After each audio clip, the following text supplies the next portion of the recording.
Okay, Philip, action. Oh, hello there. Can you tell us a little?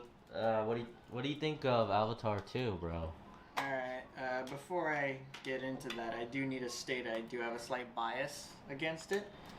Avengers Endgame won against Avatar 2, won more money, and, I think it did it fair and square, and then the re release of Avatar happened, so I just wanted to state my bias beforehand.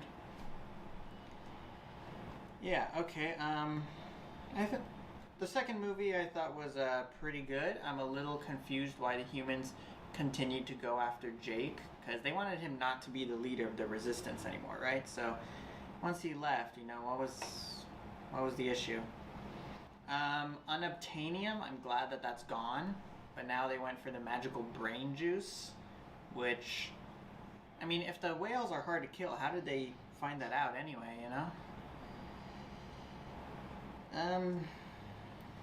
Let's see, what else? What do you think of the female characters? The female characters I think were pretty good. I do have slight reservations about Sigourney Weaver voicing a 14-year-old.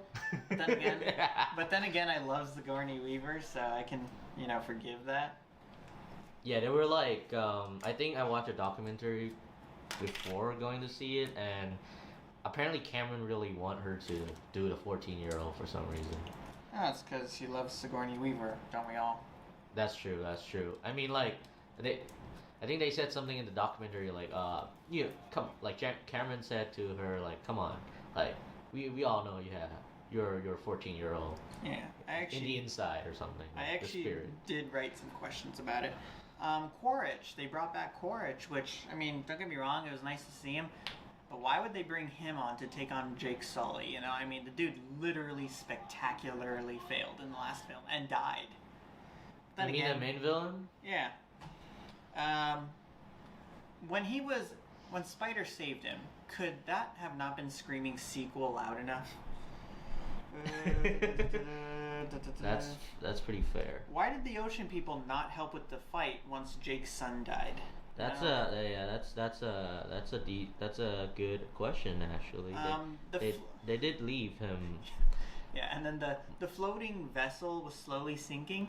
It kind of gave me Titanic vibes. Another Cameron.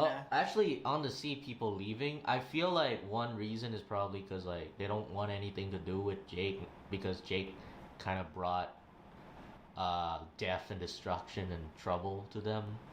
By fleeing to them, I guess. That's like one explanation. I suppose. But why was he scared about taking on Quaritch? I mean, they literally did that in the last film. I know he's an Avatar now, but okay, fine. We'll say that's the explanation. What else is there to talk about? I suppose I could maybe try and predict what future sequels will do. I think that maybe Spider could change sides, not because he wants to, but because he's forced to. I mean, he saved Quaritch, so, when that dude comes back, wreaks havoc, they're going to be like, how the hell is this dude still alive? I left him to drown. Spider's going to be like, yeah, I kind of saved him. So, I don't know, make him excommunicado or whatever. Then he has to switch sides, which could be interesting if, what's her name, Kiri becomes like the next big savior. It would actually be bold if Jake Sully was like killed off in, let's say, maybe like the fourth movie, and then it actually becomes like a generational fight. Like, it's not just Jake is always the savior and he's always going to be, the once white man that comes to save the Na'vi every time. No, this is a fight that is now like been carried on to future generations, which, if you look at modern history, there's actually a lot of wars that were like that. So I think that would be very interesting. And can we be done with the MacGuffins? I mean, like the brain juice, the unobtainium. I mean, it's already been stated that the humans effed up Earth, right? So why not just say they're colonizing Pandora to, be the next Earth? Like, they're just doing it to have a place to live. They're not doing it just to get some MacGuffins. You can keep the colonialism aspects in there without the MacGuffins. What do you think of Cameron as a director overall. Like, I don't know how much you have seen As of a his- director or as a person? both actually, because that would be interesting. Oh, as a director, visually, he knows what is visually appealing. Don't worry, this is a fake airsoft gun. Don't be concerned. I do think that maybe Avatar 2 had just a little too many visuals to... But what about the whale scene and the No, younger I mean, brother? Visually, it's stunning, and yeah, visually... I mean, it is amazing, and I can maybe try and forget that it's 2.5 hours of story in a 3-hour movie, but... I don't know. Sometimes it's a little too much. There was like a half-hour stretch where we are just with the ocean and the people living there. I was like, I wanted to get back to Quaritch for like 20 of those minutes. But, oh, that's a good one. Or the late 20s. Fay Ray. Yeah, that one was awesome, and I don't give a shit that they use a fucking doll or like a figurine or whatever. That's awesome. I love it. I just love tokusatsu. For those of you who don't know, tokusatsu is a genre of Japanese live action movies with emphasis on special effects. Most of them are like either TV shows for kids or live action monster movies for like both kids and adults, I guess. Yeah. Like Godzilla, blah, and his friends. Yeah, so I guess what I'm saying is, Avatar, despite being the highest grossing film of all time at the time of this recording, is that it hasn't really left any cultural impact. I mean, they're great movies. They're memorable. The experience is memorable. Like, if you see it in 3D, or some theaters even went so far as to do 4D. I don't even know how they did that. It's amazing. I should have gone there. There's nothing more to cling on to. It's the experience, not so much the story. Like, if I watched Avatar today, which I did watch the first one. I mean, it's a movie. It's great. There was a lot of movie in that movie, but do you think you're biased because you're like a big comic book fan? Yeah, I got Black Panther. I mean, yes, a little bit, but I mean, as a little kid, I don't remember connecting to it that much, but I was only like 7. No, actually, I think I just turned 8. Same. I think I was around 8 years old or 7. But in 3D, like, if I was old enough to fully appreciate the 3D aspect of it, yes, maybe I would have liked it a whole lot more. I remember when the McDonald's toys came out. That's what was fun to me. I don't know. As a kid, I was watching like Indiana Jones or Star Wars. That's awesome. Harrison Ford was amazing. Yeah, dude. Oh, the 5th one's coming out. Oh, I'm gonna miss Indy. Do you what do you think of the joke of like how long it took them to like finally make the sequel? Yeah, make the sequel and release it after I think 14 years, right? Yeah, 13. It is made for a lot of funny memes. My favorite is imagine taking 13 years to make a sequel and getting beaten by Puss in Boots. Oh yeah, Puss in Boots. For those who don't know, the critic score and the audience score was higher for Puss in Boots than both on Avatar. In Rotten Tomatoes. Rotten Tomatoes, yeah. There are different ratings. Yeah. I will say James Cameron is an entrepreneur, and he's always on the cutting edge of technology. And, that's great, although other directors and other filmmakers need to be careful about that, because sometimes they could take it the wrong way. I don't know if you've seen the original Bourne series, like The Bourne Ultimatum, The Bourne Supremacy, The Bourne Identity. Paul Greengrass especially popularized the use of fast cam, like moving quickly, except he would show you things just what you would need to see. Like if James Bond is like picking up a pencil, very quick shot of him doing it. It was a lot more comprehensive, but then other directors misunderstood that and would just use shaky cam or quick cuts. Taken, there is a shot of Liam Neeson jumping over a fence and a dog like chases him for like 2 seconds. That was like, I want to say 17 different cuts just for those like 10 seconds. And I don't know, it kind of seems like having cuts just to have cuts.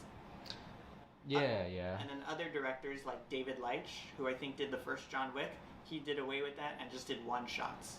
He brought it back to basics. Basics. So I think people will try to mimic what James Cameron did with the second Avatar, but I am not entirely sure it'll be too. Sounds so Hashtag arbitrary. release the nip. I don't know. Release the nip, or whatever that is. He did make the first Avatar, which I've watched like a week before watching the second one because it had been 13 years. It was very nice. I think I might have actually enjoyed that one more.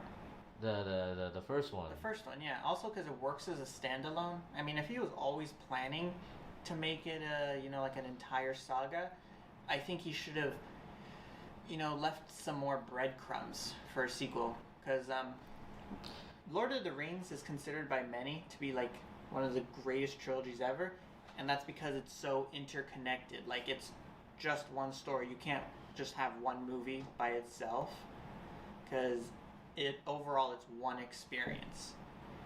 But I mean, if he wants to make them like each individual stories, then I think he's doing all right for right now. Though I think the first one is more comprehensive in that sense. Comprehensive might not be the right word. He did Terminator, which I'm very biased as a nerd, is my favorite out of all the Cameron pictures. The Terminator franchise, I mean. It was very original, very creative, and I mean, Arnold Schwarzenegger playing the Terminator, I mean, iconic, so badass. And what I admire about what he did with 1991's Judgment Day is he built on what he made before. He didn't just make another Terminator movie, he expanded the world building of that. And it's considered the greatest Terminator movie. So I think if he continues to do that with Avatar, then yeah, I could grow beyond my bias against Avatar. Now, James Cameron as a person, Let's go. I'm gonna get shot. I think he might be a little bit egotistical, but then again, he has like so many awards to his name, and he's got good pictures to his name.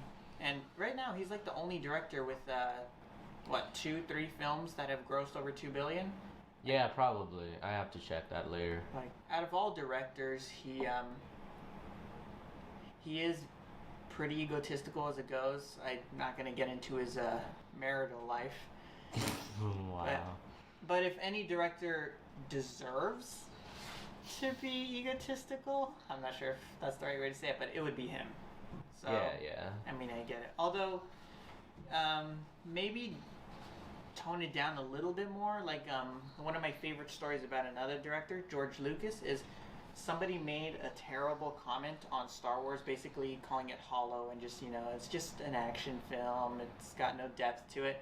George Lucas printed out that quote, put it on a t-shirt, and wore that t-shirt when filming The Phantom Menace. Like, that's a boss move. Bro, that's pretty epic. Yeah, James Cameron, if you did that, then I can respect you a little bit more. Not that I don't already, like, massively respect everything you've done. So, like, there's been ongoing discourse about, like, Avatar 2 recently. Like, the fan base, obviously, comparing it to Endgame and the Marvel, the MCU in general, because Endgame beat the first Avatar, right? And there's this ongoing joke about like, oh, Avatar used to be the highest grossing film of all time, but no one gives a shit about the film. like I think there's a YouTuber called Jack Films. Like, I think several years ago he made a video going around asking people, can you name characters from Avatar versus can you name any characters from Marvel? Well, yes, although Or MCU, maybe. Yeah, but one has to keep in mind that Avengers Endgame is part of like an ongoing massive franchise that's reached I think that's 30 true. They've reached like 30 films by now? I think Ant-Man maybe and the even more. Wasp is going to be like 30 something. Damn. Yeah. So I mean, I get it, and also Kevin Feige especially has popularized superheroes. I mean, before the MCU, the only characters people really knew was like Batman, Superman, Spider-Man, maybe the Fantastic Four. People forgot about Blade. Like when Black Panther came out, I remember so many people were like, the first black superhero movie in the MCU. Yeah, but did you forget Blade had an entire trilogy? Wesley Snipes, man. I thought some people didn't like the Blade trilogy, right? Yeah, and even another thing is the MCU especially has had great cultural impact, whereas Avatar, there's not as much to cling to, like not as many iconic quotes or That's true.